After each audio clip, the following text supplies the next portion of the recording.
Alors, bonjour, bonsoir, bonjour partout où vous êtes, salut. Salut, bonjour à tout le monde. Je, je vais parler avec quelqu'un. Hey, salam alaikum. Hallo, Allô, wie geht's? gut. Kannst du Deutsch? Nein, kann ich kein Deutsch. Du Ich redest kann doch, nicht Deutsch. Ich kann nicht Deutsch. du redest doch Deutsch. Nein, ich rede kein Deutsch. Ich kann kein Deutsch sprechen, ja. Okay, Leider. willst du einen Witz oder willst du weg? Ja, Mama, geh mal weg, bitte. Ich wollte mit meiner Community reden, Tamam da, unterhalten. troll git ya. Machen Sie mal das. Ja, danke. Hadi git Danke. git git, troll git. Dankeschön. Mama auch. Ich Alles habe das Gefühl, ich kann das nicht. gut, Dankeschön. Bitte. Tschüss, tschüss. Tschüss, tschüss. Tschüss, Schönen tschüss. Tag noch. Tschüss. Zıkkım olsun inşallah. Yemin ederim. Hadi siktir oğlum gitsene kızım.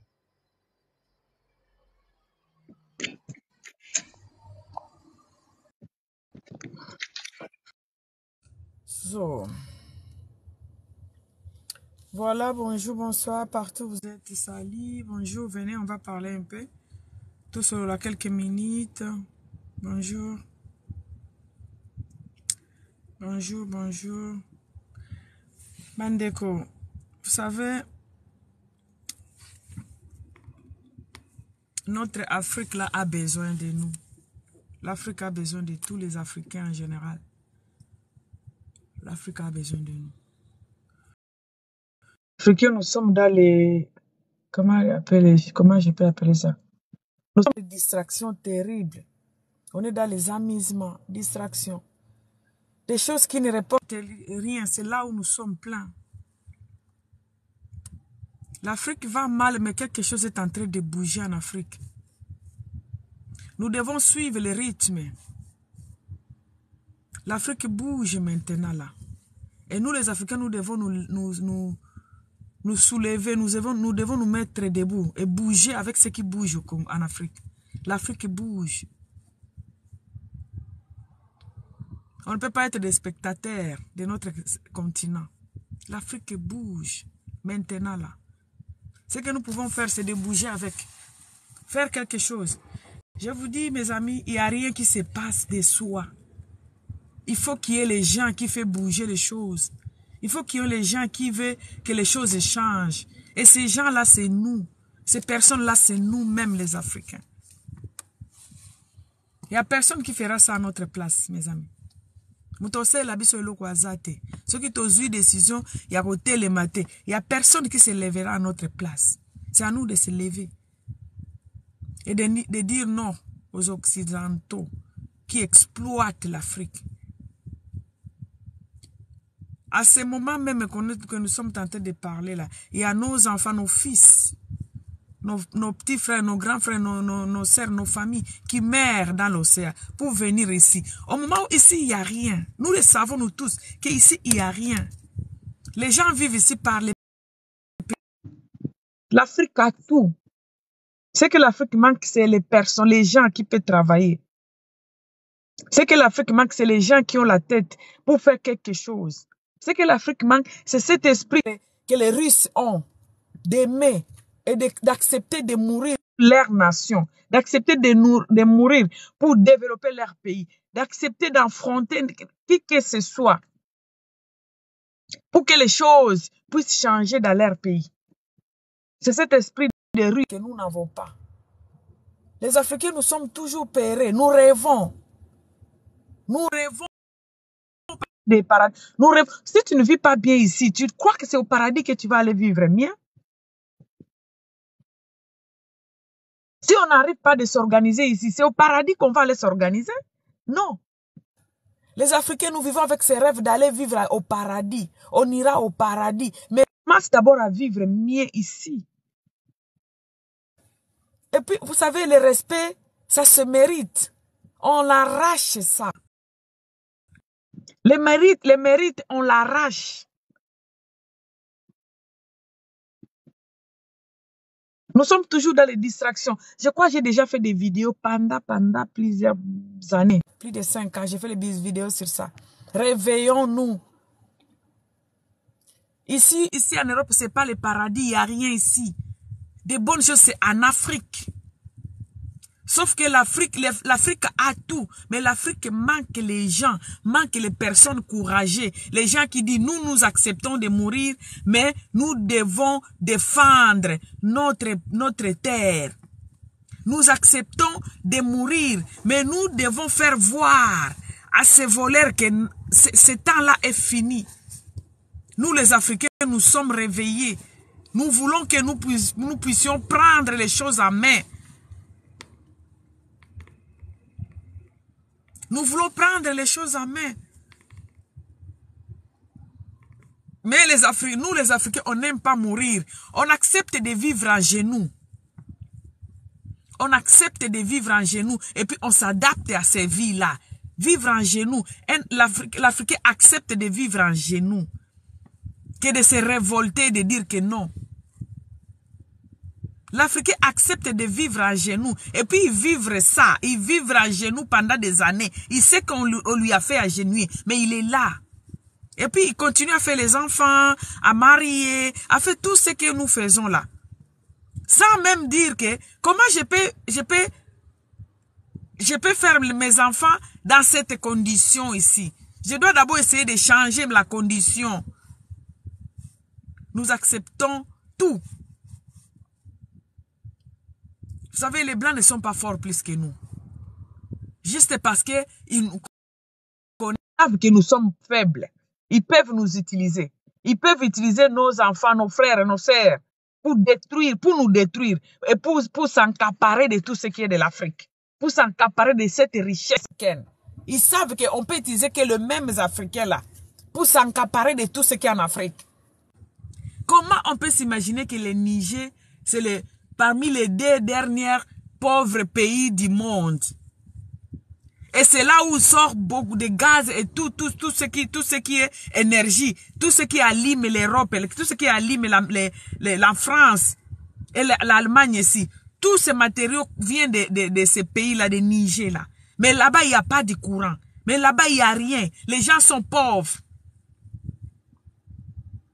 Même pour créer des sociétés pour engager nos frères et sœurs, ils ne font pas. Ils prennent ces matières premières crues pour venir les transformer ici chez eux. Et nous acceptons ça pendant des années. Nous sommes dans des distractions. Au Congo, mon pays, on a toutes les richesses que Dieu a mis dans ce monde. Nous avons tout là-bas. Mais dans mon pays, au Congo, les gens meurent parce qu'ils n'ont pas 500 francs congolais pour acheter l'aspirine. Il n'y a pas. Mais c'est nous qui attendons que les Blancs viennent arranger. Oh, les Blancs viennent piller, mais nous attendons qu'ils viennent encore arranger. Ils vont venir arranger comment? Et ils veulent que nous vivions dans cette situation-là. Et ils veulent que nous restions comme ça. Comme ça, c'est eux qui en profitent. Parce qu'ils aiment là où il y a des désordres. Qu'est-ce qui marche?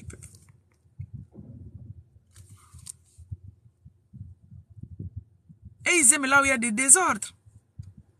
C'est là ils en profitent pour prendre tout. Bande konanga, mboka lokola Congo, avec tout ce que nous avons de richesses. Mais nous sommes dans les distractions de musique, le fanatisme. Omonika ki fanatisme oto sala kawana, so ito sala kango na Congo. So ito sala kango côté politique, que komi to sa ba fan ya Congo. Tondimi to sala ba fan ya Congo wana. To teleme la ba konzinyoso wana. Ma ka modèle to sala kana ba musicien. Tout ce que nous faisons pour nos musiciens là, tout ce que nous faisons pour nos stars là. De la musique. La musique change quoi au Congo? La musique donne quoi au Congo, mes amis? On ne refuse pas exemple la culture nabiso, mais ça nous fait avancer à quoi?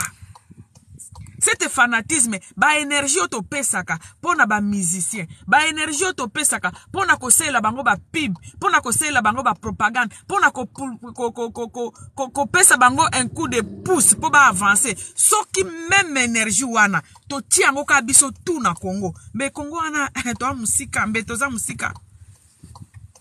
Biso tout oyebi ke mundela zaka pere, les blancs sont de pere. Dès que ba monike bo telemi, ba kokima, ba bandolo ba reçu dans quelques mois, dans quelques semaines, on va blablabla. Guerre wana ti lelo eza. Parce que ba reçu ba la kesi bango ke non, avec nous on ne joue pas ces jeux là. Ti lelo les récits existent. Pourquoi tu se révoltaté? Pourquoi tu lingato ça les loko te pona mboka na biso?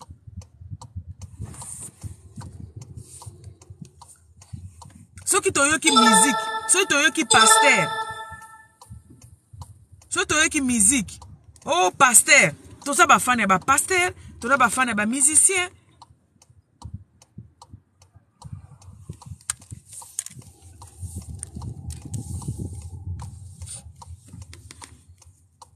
Tout ça va fan ba musicien, tout ça va fan ba pasteur. Et puis au moins après ça, toza komi pesa énergie nyonso to pesi pona pasteur. To pesi énergie nyonso pona ko lobela pasteur moko bo. Mais nous oublions que Congo bato baza ko gérer ango. Ça que l'autre côté parce qu'ils savent que nous on a rien à les dire. To yebi ko se défendre, to yebi ko se révolter, to yebi ko loba non te.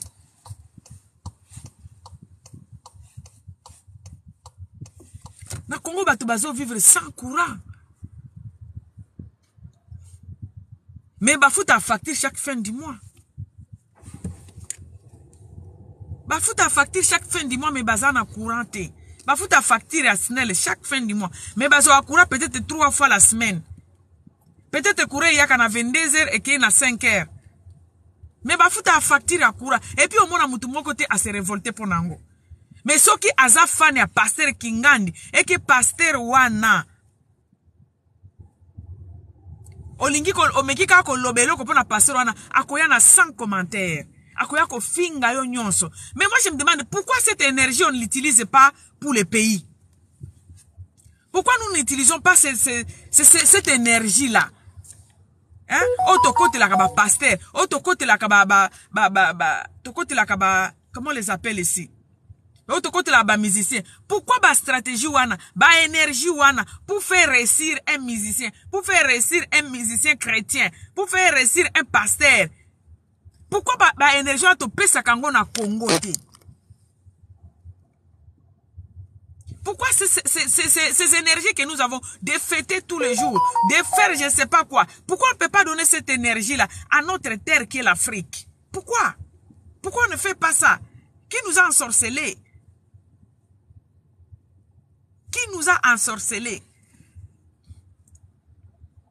Africain azamutu, Afrique yebisaka elokote, ye souci na ye akende poto. Mutu afsali 10 ans, azako économiser pour akende poto. C'est comme si na poto bakabola eloko, non. Tu vas aller seulement travailler là-bas, tu vas aller nettoyer les vieillards et c'est tout. On te donne un 2000. L'organisation, c'est par rapport, il n'y a pas peuple. Bazan d'organiser, bazan de l'eau comme l'équipe, ils sont tellement organisés. Ils sont seulement organisés, un point barre. Et l'eau comme Malongo, l'équipe, ils sont en kaka organisation. Mais pourquoi nous, on n'arrive pas à s'organiser?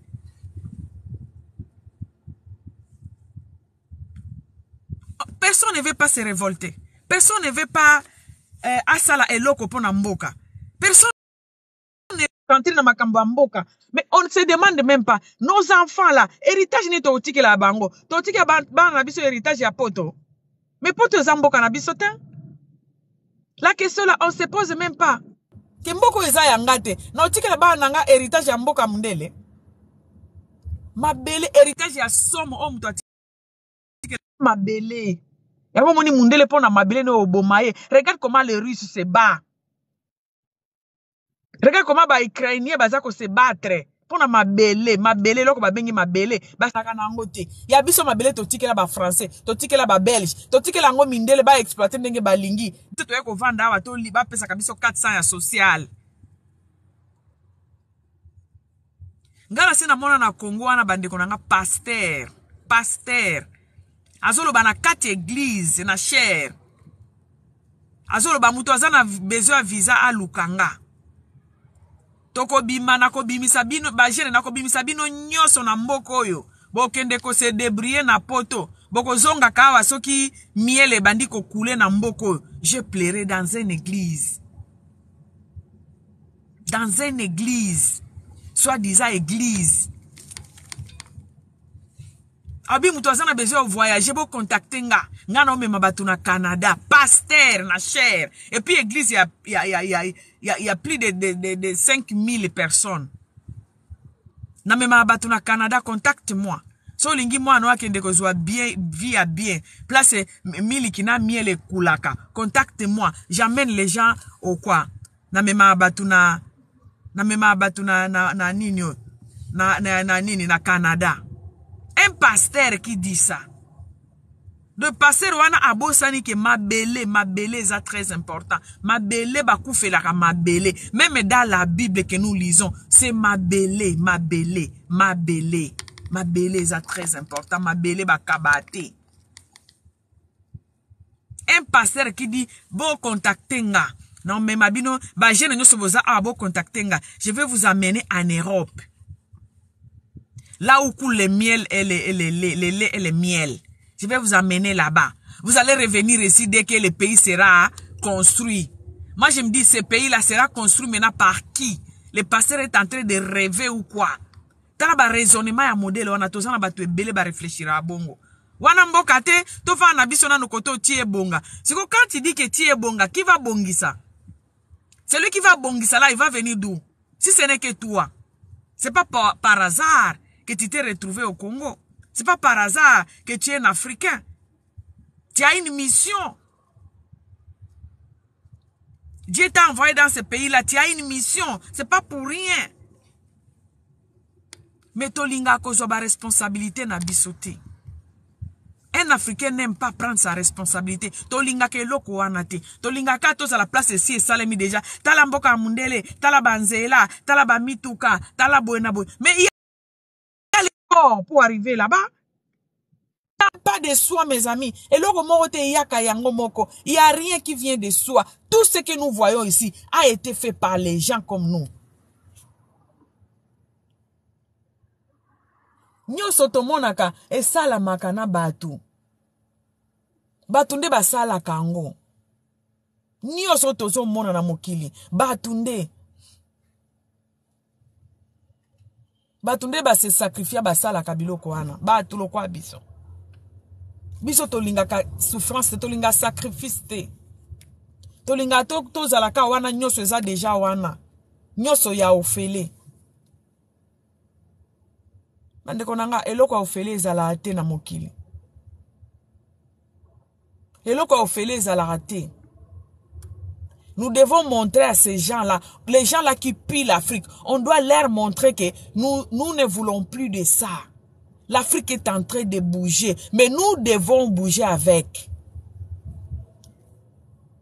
Moi, j'ai suivi le discours, plusieurs fois le discours de la première ministre de l'Italie. Mais si nous étions un autre peuple, franchement, on allait se lever. Ce que la dame là dit est vrai pour la France. Il parle clairement des mots à la place de ces mots-là. Elle utilise les mots à la place de ces mots-là avec Macron. Elle est trop claire dans ses dires. C'est le moment où nous, on devrait même profiter parce que c'est un gouvernement qui est dans l'Union européenne, qui est en train de nous défendre pour dire non, laissez les Africains en paix. S'ils viennent chez nous, parce que nous pillons chez eux, laisse-les en paix. Donnez-les leurs responsabilités. Ils vont s'arranger de leur manière. Et puis, leurs enfants ne viendront plus ici. Quand ils auront l'occasion de créer des sociétés dans leurs pays respectifs, les enfants là ne viendront plus ici. Leurs fils et filles ne viendront plus chez nous. Ils viennent parce qu'il n'y a pas rien là. Il y a pas de boulot là-bas. à lever vos mains sur l'Afrique. Laissez les Africains s'organiser. Une ministre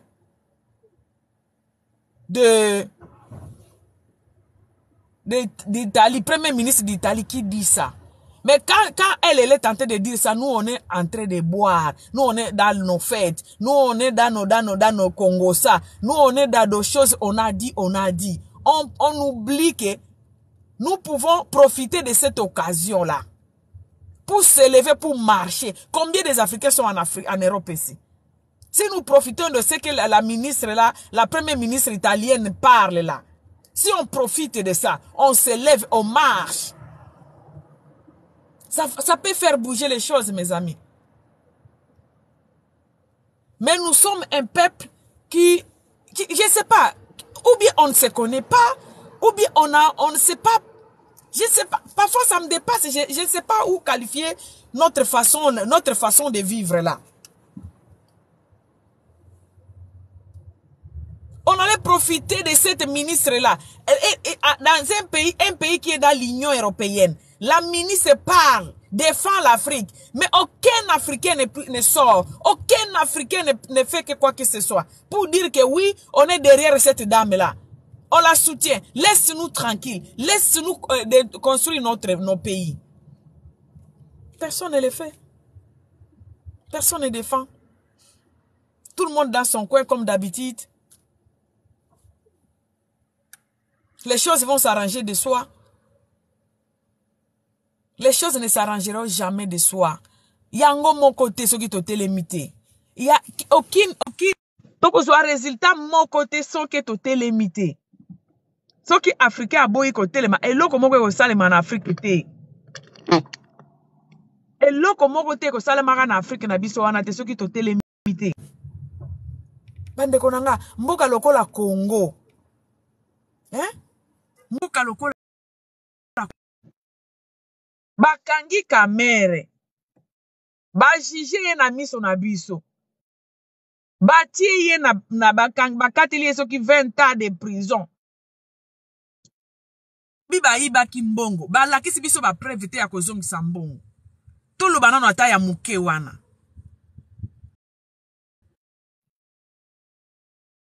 après une année et demi kamera zongi. Et puis, azongi te ke azongi citoyen. Non. Bazongi si est ministre. Et puis, ministre ya intérieur te. Ministre sous finance. Il y a pas une sabotage. Il y a pas un sabotage que ça. Parce qu'on sait quoi que toko lobate. Baibi ke to lobate. Toza bazoba to lobate. Nga histoire ya Kamero wana elekela nga ti lelo dans ma communauté. Ti lelo. Et personne n'en parle. Personne. Muto azongisa kamere, pourquoi? Et puis tovandi nyeti lelo. Pourquoi? Parce que nous sommes dans les fanatismes. Biso tozaka na kati ya kifanatisme, toyebika kosala kifanatisme, kobete la batu maboko, c'est ça nous. À part ça, on ne connaît rien. Or, kifanatisme wana, so ki force wana tosala la kabatu kifanatisme, so ki to tiango na Congo. Que non, Kamer, yo tiki no fanatisme à Kamer. Kamer a kabela yo et l'autre côté. Mais tu es fan de Kamer juste parce qu'il y a Moussoaili, ce qui a wapi, yo pe oza Moussoaili. Ta niveau tozala kanango. Tobosa ni ke intérêt ya mboka nanu, ya mboka. Ki fanatisme to tiaka pona batu, so to tiango pona Congo. Be Congo ane kenda musika. Be batu wana basakana na biso te. Bazo sakana na biso pourquoi? Parce que toza ba fan ya batu. Ba faut créer loko moko boye ba dizu ba jeune 4-5 ba tie wana ba pesi bango mwa voiture et si yo komi fan ya mutu wana ozo bosa na ke voiture okyo tout na lobby ekufi ba koko na yo ba kozana ba kokuta voiture wana ta mais mabele c'est toute une vie yo kufi ba koko na yo bana toutes des générations. Ba défendaka mabele bandeko nanga, ba défendaka batute. Arrête de défendre les gens. Défends mabele ndeko, défendre nde mabele mutute. Apprenons à défendre nos terres. Apprenons à défendre nos terres. Nos terres, ma belle. Ma belle ndeko, ma belle.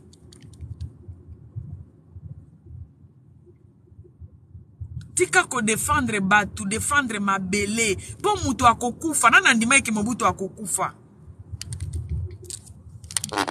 Nana ndima ike Mobutu akozala te lelo. Défendre ma belle, ko défendre mutu te. Tozakana ki fanatisme, basimbisi au moins 500 dollars. Obandi ko lobadi n'importe quoi. Obandi ko finga bande konayo. Ozo kota na ba life nyos ozo kende ko finga. Mes amis, est-ce que tu oublies que tu as des enfants? Bana na ba ozana besoin à Congo wana lobby demain après demain. Bana na yo bakobotama. Bazana besoin à Congo wana na liro to okende. Ba libanais bazo somba mapango. Ba indien bazo somba. Mande konanga, mais kaka ko réfléchir une minute. Kende na Chine na Inde kendo somba mabele. Va essayer seulement d'acheter les mabele en Inde comme tu es là. Subo pia yo yango. Kende na Chine kendo somba mabele subo pia yo yango. Obandana no wapi obandandenge nini. Mais chez nous les Chinois achètent, mes amis. Les Chinois achètent ma belle na biso. Ma belle ya bana na biso. Ma belle ya bakoko na biso. Ma belle ya bana na biso. Ba indie bazo sombango. Le rakomi na mukanda na maboko. Boko sala ye nini.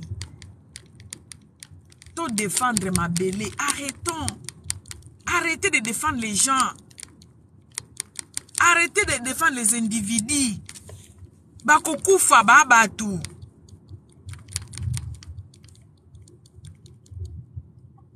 Ce qui est là Afrique, tous en niveau, tous en ango. C'est nous-mêmes. Amoni mundele amekaka, ameki. Ce qui amoni esimbi ala continuer. Ba mekaka. Point ba kendo sala buzo bana bango na Chine. Parce que ba chino ba ko permettre bango te. Pon ba kendo sala ngo ba russe kaka yango moko Russie awa enyoko li bango. Ba Russie kaka ba Russie. Ba nyoko li ba européen. Parce que peuple wana yebi valeur na bango.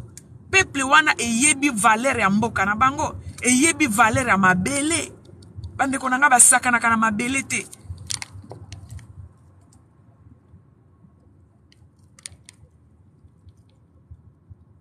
Ukraine kaka oyo awa mwamboka ya muke wana Ukraine oyo. Hein? Ukraine ya pamba. Batindika basi na bango na Europe bango mibali tu batikali kuna bazo bunda. Mibali msusu bazaki deja na Europe awa bazonga. Batiki basi na bana bazongi baki obunda po baebiki na fandi na poto na boite na fandi na Europe na fandi na France na fandi na Allemagne mais mabele na ngai batika baki ko bunda mais okoyoka un Africain qui te dit Afrique je n'ai plus besoin d'Afrique moi je suis en Europe je n'ai plus besoin d'Afrique. Tu dis tu n'as plus besoin d'Afrique. Est-ce que tu sais ce qui va venir dans 20 ans, dans 100 ans? Dans 20 ans, dans 100 ans? Tu sais ce qui va venir? Est-ce que tu es sûr que tu vas laisser tes enfants dans les bonnes mains ici en Europe? Quand tu vas mourir, tu mourras en paix. Tu laisses tes enfants ici. Ils ont la nationalité. Ils ont la nationalité. Est-ce qu'ils ont la couleur de peau? La nationalité, ce n'est pas un problème. Juif, écoute, bazaki na même couleur ya peau, quoi, batuya. Mais vous connaissez l'histoire. Batuya Ukraine, bazaku tu na couleur ya peau, la bango. Mais là, mona qui fallait, il faut pas défendre mboka na bango. Bazonga. Batika biso tout au monde ango ba beteli biso li solote. To mona ndenge ba matisse ba tia basi na bana na ba train. Bango batikali ko bunda. Mais un Africain a préféré akufa na mai que à défendre ma belle. Au mona o tozana choite. Bozana choite ndenge nini? Bozana choite ndenge nini? C'est votre terre. Cherchez les stratégies. Planifier. Et là on est au sala. Poto longo la système oyo zonyoko la biso. Mais okaka tozana choite. Bozana choite, c'est pas pour rien que Nzambe a tia mitou likolo. Pour te réfléchir. Prenez le temps de réfléchir. Mibali bazozwa mai, bazozwa ba dingi, ba yaka na Europe. Ba ninga na bino mibali bazo bunda kuna na bamboka na bango. Et tout ça là, eyebisaka mutu mwindo eloko te. Toteka na basoni. Hein? Pole to bando kola mwa mobali. Hein? Boza mwa mobali moko boye na famille na bino. Hein? Ba Rwanda yango baza peka kuna na Afrique. Bokimi ba Rwanda yango eza peke Rwanda mobimba. Un groupe de gens oyo baza ba pion ya Occidentaux nde bokimi. Au lieu de créer une stratégie, comment on peut faire pour sortir dans ces bêtises ici? Comment on peut faire pour sortir dans cette histoire? Toi, tu comment ba Ukrainien awa? Ti lelo bazwa na mboka na bango mobimba te. Ti lelo to mona place ba Russie ba lobi ketala to telemisi ba drapeau na biso partout na mboka wana te. Pourquoi? Parce qu'il y a des hommes qui se sont mis debout. Balobi biso mabele ka tozana ngo bande konanga biso de to sakana kana mabele na yeba te soki ezalaka di ya kwa. Mabele ba sakana kana ngo te. Mabele ba tikela kango nzambe akosala te. Nzambe akosala na mabele na yo te. Kende ko défendre mabele nzambe asi apesi yo mabele. Mabele ezalaka ya nzambe akosala te. Mabele ba defanda kango. Ba bundaka pona mabele. Bandimaka kokufa bandimaka liwa pona mabele. Bandimaka liwa pona mabele. Balobaka te nzambe akosala te. To sala ndenge nini? To kimi kuna penza bazo boma batu. Bozo ya abike mindele baskamu abiso baseka abiso. Bitumba kutu ya munene to uti komona na Ukraine awa ti lelo esila te. Mibali bazonga kuna bakenda kobunda. Oya biso mibali bakoma kolakisa ba face. Nama boum, tu penses azobima, azobina, azolakisa na libumu. Yaya, on n'a pas besoin de ton libumu. On veut te voir là-bas, en front. Tolingi to mono on a front. Mibali ba koma ba fanatique ya ba ninga na bango mibali, ba koma ba mikala, ya ba musicien. Mobali o ba bengi penza vrai mobali. Est-ce que on dit maza la ka mukala muninga na mobali musicien? Hein? Au lieu que de défendre mboka. Mboka ekoti pito pale mboka. Bino bozaka na Facebook na TikTok bozo lakisaka mabumu, bozo lakisaka kolia, ba fufu mnene nikola ba mesa, bozo kata sonite. Mibali soit disant vraiment bali. Mboka na peza nani mboka vile na biso moko bazwa ngo kuna soki kombo na ngo nini ayenga we uti kokima siko. Bonegabo soki bonegabo ba botela biso bonegabo bino bozo ya ko defenda ka ba musicien bino bozo ofinga ba tupona ba musicien bino bokoma ba mikala musicien mibali boza pe na basi na bana na banda kusone honte à vous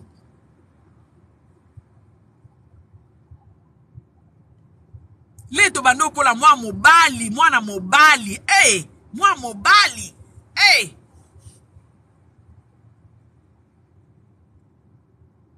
soki kama mwa makele na lopango mwana mbande ba otinda mbango wake ndo tala omwa pe akei mobali ko ya na bino ya mobali yende patron yenda defanda bino ba garçon sa quartier bazo banga bino po ya na bino azakuna ba yaya wana ba na mitu na bakenda wapi bango tu balata ba jipe bango tu bakoma ba warrior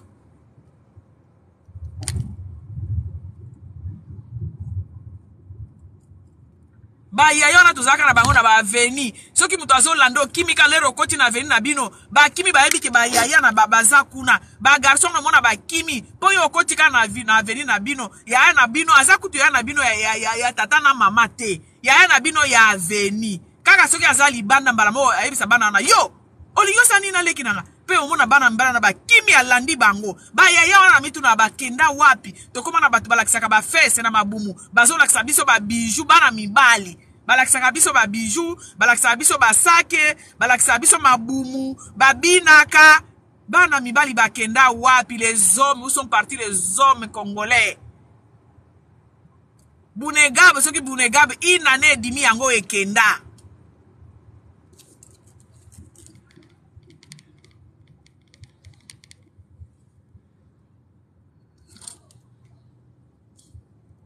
na ne dimi yango buno egabo ekenda okoyoka lisolo wana te oka kaka efali akobeta boye nde fera lobi boye nde Tshisekedi asali boye bo fandeli ba kombo ya batu mboka ezokende héritage na yo ezali ki warrior te héritage na yo ezali ki nani ki wangila te héritage na yo ezali ki golwa te héritage na yo ezali fachi beton te héritage na yo eza mabele héritage ya munene to tikela bana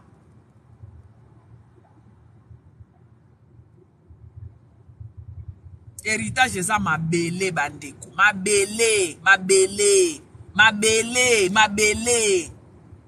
mabele tokoma lokwa bazo bato za yesu na ba mibali te ba mibali bakoma kobina na TikTok ba mibali balata ba jipe bakoma kobina na TikTok bazo lakisa biso ba bijou ba yaya quartier na leto okola bakenda wapi ba mibali bakoma bato ya TikTok babina kana TikTok lokwa bazoba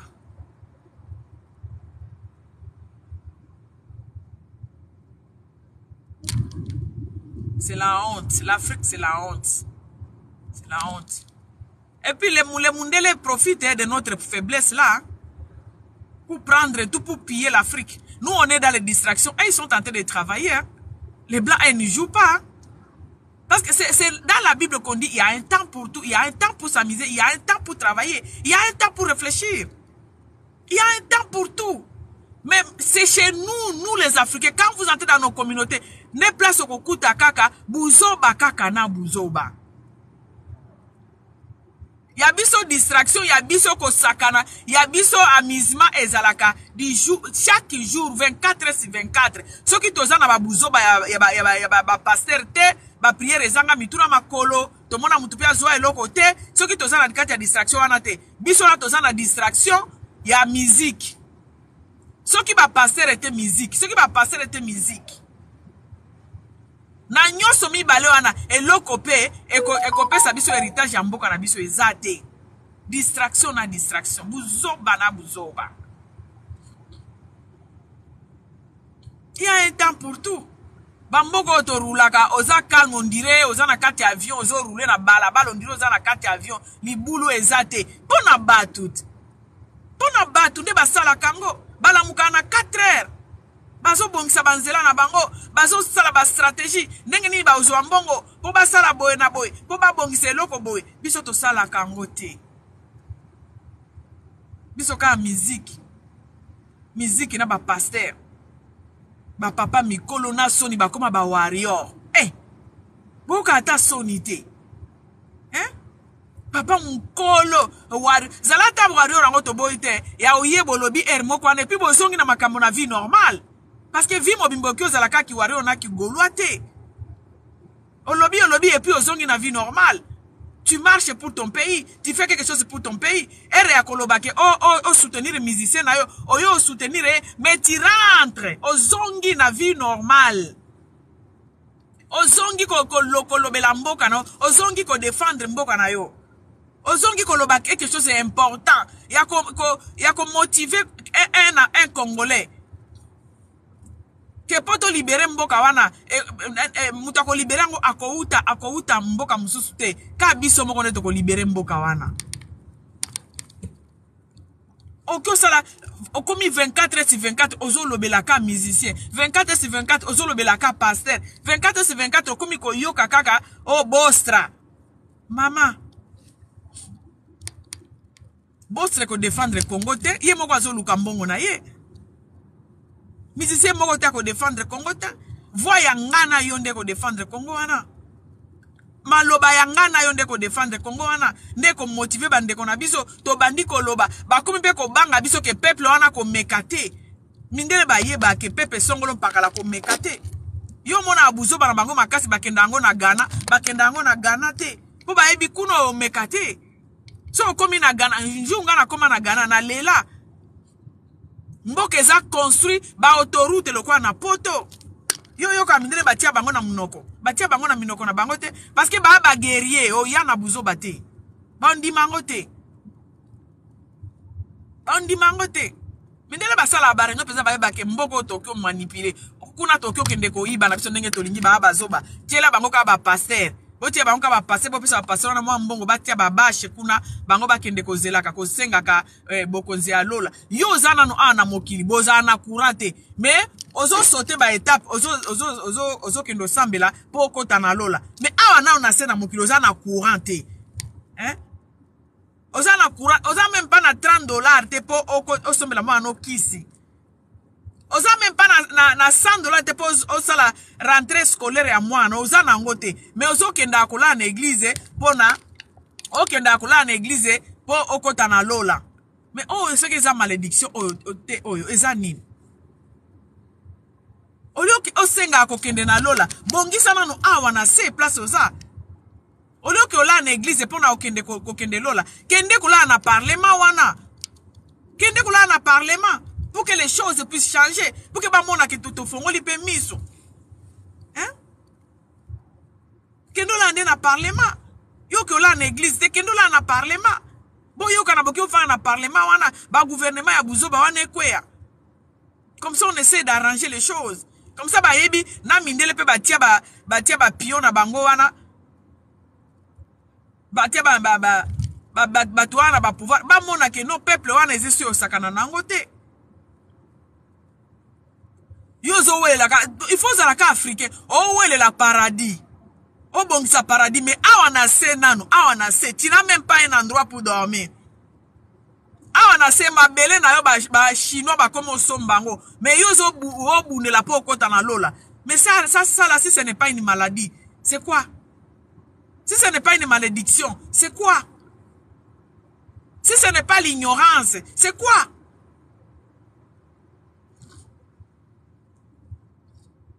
si ce n'est pas l'ignorance, c'est ça là, c'est quoi? Ah, on a ça, mon kili, tu n'as rien. Tu n'as même pas l'eau, tu n'as pas. L'eau potable, il n'y a pas en Afrique. L'eau potable, il n'y a pas. Mais yo là la carbagène, pona okenda ko là la bagène, pona okota paradis. Ah, si c'est pas la sorcellerie là. Si c'est pas la sorcellerie ça là, c'est quoi? Tu payes chaque mois les factures de courant, mais tu n'as pas le courant. Ça vient parfois 4 fois le mois. Ça vient par semaine une fois. Mais fin du mois, les factures est au fout en haut. Mais tu encourages le mal. Tu encourages. Bah, yebi ke tozaka peuple moko mou. Tolobate. Tolobate. Mundela etidia kava kende kosala buzoba na bango basala kawana na Afrique. Batala kamboka na mboka. Pourquoi na Ghana basala biloko te? Ghana est développé, hein. Aussi au combien de Ghana au milieu Ghana somo. Le Ghana est développé, hein. Ambo alwa ba Ghana wana est développé. Bazana makambu na bango. Bazana ba eau potable, bazana ba nzela, bazana ba tout. Ka biso nde tozanelo te. Mundele va ya ko exploiter mboka moto azwa temps ya ko étudier comportement ya peuple wana comment batona ba se comportaka ndenge ni batona bazalaka il va étudier tout ça là. Est-ce que baza corruptif? Est-ce que ko somba bango yango ni bayaka ba sombi biso parce que to kanisa alobité soki jeunesse bango obike nga makambo ya batuko ya kotonda na poto. Et ça, là, on a pas si bon. Au fond, nos hommes, mais ça peut pas être normal, ça. Maintenant, l'Afrique, là, qui va arranger le Congo si nous tous nous venons ici? Et puis, tu as bien que Okoya, awa, et l'eau, malongo, ça, là, awa, ezate. Ozaki médecin, awa, kozala aide infirmière. Namboko ya mundele. Ba, ebi ko humilier, biso na niveau 0. Mais c'est comme si, ebi sa abiso l'autre. Merci beaucoup.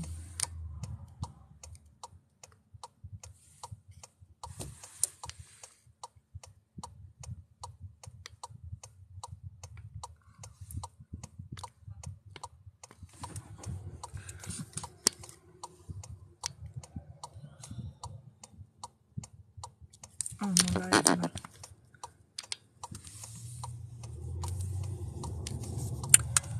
Voilà, je voulais arrêter mon live, mais comme ici au volant là, je n'arrive pas à le faire. Je vais le faire. Voilà, Bandeko, c'est pas facile. Je vous jure que c'est pas facile, pas du tout, du tout, du tout, du tout, du tout. Pas du tout, du tout, du tout, du tout. On ne peut pas rester agenouillé et puis se lamenter. Pourquoi nous acceptons de vivre à genoux comme ça là? On accepte de vivre à genoux. On accepte de vivre à genoux.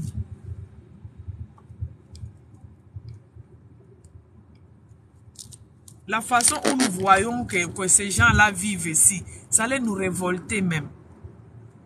Ça allait nous révolter et aller arranger chez nous.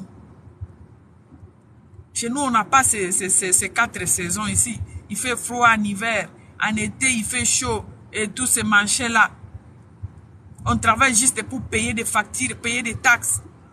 Normalement, ça allait révolter tous les Africains. Pour que nous puissions aller arranger chez nous.